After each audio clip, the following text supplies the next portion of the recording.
Welcome to the banker lamp. Please enjoy the video. You start by duplicating the background so every change stays reversible. That's essential. Once done, choose Select Color Range and pick Skin Tones, then increase fuzziness until most skin is selected without hair or clothes. Make a hue/saturation or curves adjustment layer. Photoshop will apply the mask automatically. You're now targeting only skin.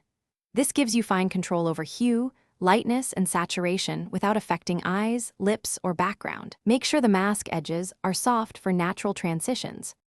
You'll now fine-tune hue, saturation, and brightness. Start with small hue shifts, often plus or minus 10-20, to fix yellow or magenta casts. Move slowly and check multiple faces at 100% zoom. Reduce saturation by about 5–15% if skin appears oversaturated, then use curves or the lightness slider to set midtone brightness.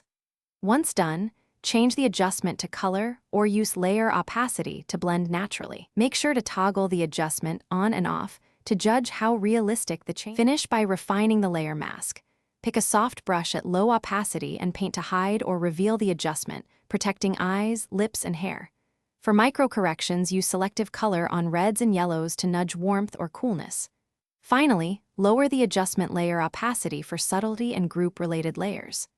Troubleshooting tip: if skin looks unnatural, reset the hue, check the image white balance, and reduce the adjustment opacity to about 50%. That usually restores a believable tone quickly.